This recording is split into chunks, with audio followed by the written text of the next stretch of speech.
Alrighty, day 56. Today we're going to read 18, 19, 20, and 21 of Deuteronomy. Sorry, what are you yawning, dang it. Alright. Chapter 18. The priests, the Levites, all the tribe of Levi, shall have no part nor inheritance with Israel. They shall eat the offerings of the Lord made by fire in his portion. Therefore they shall have no inheritance among their brethren. The Lord is their inheritance, as he said to them. And this shall be the priest's due from the people, from those who offer a sacrifice, whether it is bull or sheep. And they shall give to the priest the shoulder, the cheeks, and the stomach, the first fruits of your grain, and your new wine, and your oil, and the first of the fleece of your sheep you shall give him. For the Lord your God has chosen him out of all your tribes to stand to minister in the name of the Lord, him and his sons forever. So if a Levite comes from any of your gates, from where he dwells among all Israel, and comes with all the desire of his mind, to the place which the Lord chooses, then he may serve in the name of the Lord his God, as all his brethren Levites do, who stand there before the Lord. They shall have equal portions to eat, besides what comes from the sale of his inheritance. When you come into the land which the Lord your God is giving you, you shall not learn to follow the abominations of those nations. There shall not be found among you anyone who makes his son or his daughter pass through the fire, or one who practices witchcraft, or a soothsayer, or one who or one who interprets omens, or a sorcerer, or one who conjures spells, or a medium, or a spiritist, or one who calls up the dead. For all who do these things are an abomination to the Lord.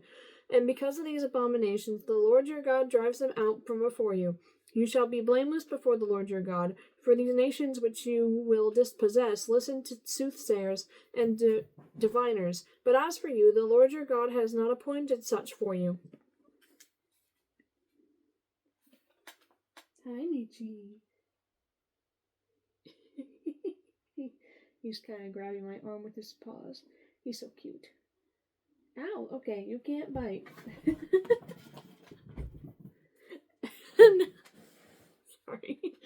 Sorry. Cat break.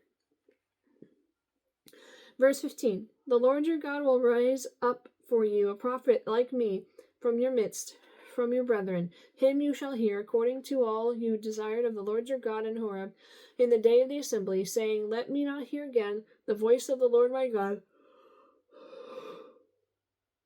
I'm sorry. Nor let me see this great fire any more, lest I die. And the Lord said to me, What they have spoken is good. I will raise up for them a prophet like you from among their brethren, and will put my words in his mouth, and he shall speak to them all that I command him. And it shall be that whoever will not hear my words, which he speaks in my name, I will require it of him.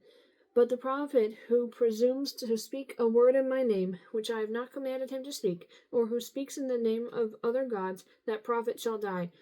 And if you say in your heart, How shall we know the word which the Lord has not spoken? When a prophet speaks in the name of the Lord, if the thing does not happen or come to pass, that is the thing which the Lord has not spoken. The prophet has spoken it presumptuously. You shall not be afraid of him. All right. Chapter 19. When the Lord your God has cut off the nations whose land the Lord your God is giving you, and you dispossess them and dwell in their cities and in their houses, you shall separate 3 cities for yourself in the midst of your land, which the Lord your God is giving you to possess. You shall prepare roads for yourself and divide into 3 parts the territory of your land, which the Lord your God is giving you to inherit, that any manslayer may flee there. And this is the case of the manslayer who flees there, that he may live. Whoever kills his neighbor unintentionally, not having hated him in time past, as when a man goes to the woods with his neighbor to As when a man goes to the woods with his neighbor to cut timber, and his hand swings a stroke with the axe to cut down the tree, and the head slips from the handle and strikes his neighbor so that he dies. He shall flee to one of these cities and live, lest the avenger of blood, while his anger is hot, pursue the manslayer and overtake him, because the way is long, and kill him, though he was not deserving of death, since he had not hated the victim in time past. Therefore I command you, saying, you shall separate 3 cities for yourself. Now if the Lord your God enlarges your territory as he swore to your fathers, and gives you the land which he promised to give to your fathers, and if you keep all these commandments and do them... I'm sorry. And if you keep all these commandments and do them, which I command you today, to love the Lord your God, and to walk always in his ways, then you shall add 3 more cities for yourself besides these 3. Lest innocent blood be shed in the midst of your land, which the Lord your God is giving you as an inheritance, and thus guilt of bloodshed be upon you. But if anyone hates his neighbor, lies in wait for him, rises against him, and strikes him mortally, so that he dies, and he flees to one of these cities, then the elders of his city shall send and bring him from there, and deliver him over to the hand of the avenger of blood, that he may die. Your eye shall not pity him, but you shall put away the guilt of innocent blood from Israel, that it may go well with you. You shall not remove your neighbor's landmark, which the men of old have set, in your inheritance which you will inherit in the land that the Lord your God is giving you to possess.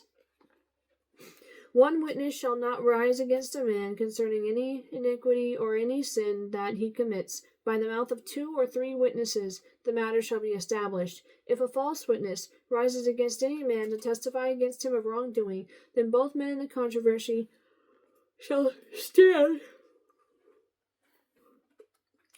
before the Lord, before the priests and the judges who serve in those days. And the judges shall make careful inquiry. And indeed, if the witness is a false witness, who has testified falsely against his brother, then you shall do to him as he thought to have done to his brother. So you shall put away the evil from among you. And those who remain shall hear and fear, and hereafter they shall not again commit such evil among you. Your eye shall not pity, life shall be for life, eye for eye, tooth for tooth, hand for hand, foot for foot. 1 second, I'm going to take a drink. Also, yes, I think that if it is found out, without a shadow of a doubt, that you lied to try to get somebody punished for a crime they didn't commit, you should receive the punishment for the crime that you were trying to convince everyone that person did. Does that make sense? Sorry, voice crack. So, like, if I accuse someone of stealing and they did not steal, I should be given the same punishment for stealing that person would have gotten if it was true. Yeah. And so on and so forth to the extreme. Anyway, chapter 20. When you go out to battle against your enemies and see horses and chariots and people more numerous than you, do not be afraid of them, for the Lord your God is with you, who brought you up from the land of Egypt. So it shall be when you are... Sorry. Verse 2. So it shall be, when you are on the verge of battle, that the priest shall approach and speak to the people, and he shall say to them, Hear, O Israel, today you are on the verge of battle with your enemies.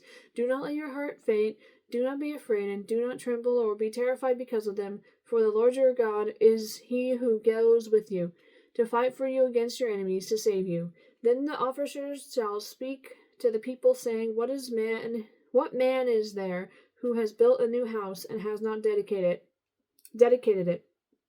Let him go and return to his house, lest he die in the battle, and another man dedicate it. Also, what man is there who has planted a vineyard and has not eaten of it?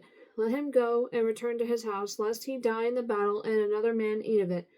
And what man is there who is betrothed to a woman and has not married her? Let him go and return to his house, lest he die in the battle, and another man marry her.